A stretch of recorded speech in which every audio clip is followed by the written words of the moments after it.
It's always an honor every time I talk to a small business owner. This is no exception, but this is a special moment for me. I'm sitting here at Tom and Ray's in Damascus, Maryland. It's a restaurant that means an awful lot to an awful lot of people that have grown up in and around Damascus. I'm here with Bernie Moxley.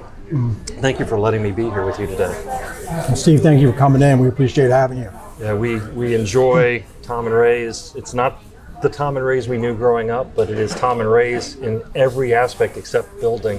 Could you just tell me a little bit more about Tom and Ray's? Well, actually, we've been in the community since 1960.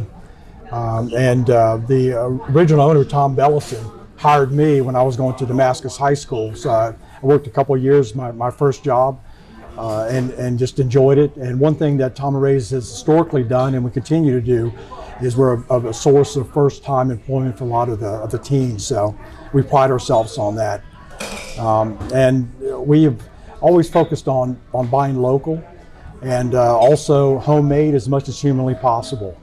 Even though that's getting stretched in today's world with labor costs, you have to start taking that consideration. But we're still proud to say we get 100% of our desserts are made in-house.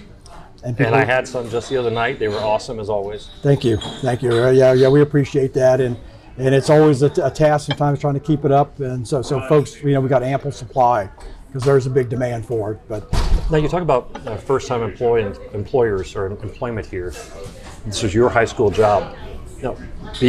Working at a restaurant or a diner like this and your first-time employment, that's not limiting, right? It's almost expanding. So where did your career take you after you left high school? Well, it's rather interesting. I had actually I worked at a restaurant in Urbana. It was called the Peter Pan Inn for a year. I missed that place. And it was a place that, and I was a kitchen manager there. I was 18 years old. It was a corporate. I was the youngest kitchen manager in the history of the corporation. But what I ultimately decided to do was I ended up joining the U.S. Army. And so I enlisted in the Army for 5.5 years, and I was a food inspector. So, I still was able to stay in the food business and really enjoyed that, traveled some very interesting places and had some great experiences. Then I applied for a ROTC scholarship. I was accepted, which I didn't know how I was accepted, but I was. And then I went to school, graduated, and then was commissioned as a second lieutenant. Ended up serving another 26 years as an officer, and then I retired. Yeah, retired as a full colonel. As a colonel, yes. So just so y'all know, he's a very successful man. So coming out of starting at Tom and Ray's as his first job. That's right. Now, and we have a number of our classmates that have gone in. Your classmates and mine were a couple years apart. I think I was 81. You were 80. I was 80. You were 80, so we're a year apart. Many of our classmates went on to successful careers in the military and outside of the military as well. Exactly. I know one of my classmates is a surgeon and retired as a colonel as well. So Tom and Ray's, then, you were not the owners when you were in high school. And it started in 1960. Now, this is a very rural community, so it was easy at the time to buy local. A couple things. What changed that you're now the owner, and then what's changed in the ability to buy local? Well, I would say what changed for us was Tommy Bellison, and again, the original owners were Tommy Bellison and Ray Loon. But hence Tom and Ray's. Hence Tom and Ray's, that's right. And there was a couple of ownership changes through the years, and then ultimately back in 2016, the owner was Gary Bellison. That was Tom's son, and Gary wasn't doing so well medically, and so he had made the decision to sell the location up there on Main Street. And once that happened, it was, and I remember very, very keenly, it was January, and it was kind of like something died, when Tom and Ray's actually closed, because I always tell people that every small community needs a Tom and Ray's where people come to, where they talk.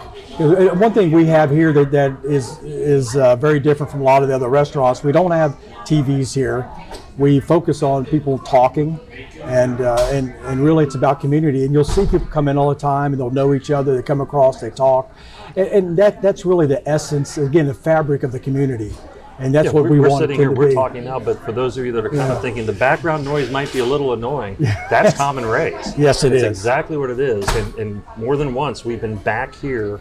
We find Tom and Ray's. It's one of the things we always do when we come home. And somebody will come in that we knew when we were here in high school. And it's just a great meeting place. And one of the other things you talk about, when we grew up, Damascus was dry.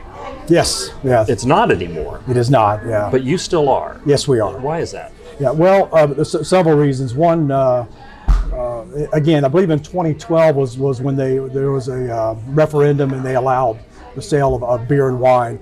It was a conscious decision on our part.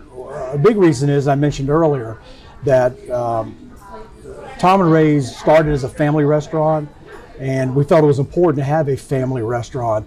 And so, and also one of our big sellers, I always like to joke that, we sell a lot of pancakes. And somehow, and an awesome sausage and gravy. and awesome sausage and gravy, and great grits too, which I'm going to enjoy here in a little bit. But the thing is that pancakes don't go well with beer. I'm one of those people. So I'm not against the alcohol, but another big factor is, I mentioned that first time employment. We hire people can work as young as 14, and we do hire 14, 15, 16-year-olds. And having alcohol around, number one, just trying to work around that would mean that our younger folks would have less opportunity to work. So that was a key reason for us to make that decision. But as I tell people that want to have a drink, I always tell them, hey, come to Tom and Ray's and eat, then go and have your drink. So that's a great way to do it. That's it. So now you've gone through our program in some parts, but what are some of the challenges you face as a small business owner who was in the industry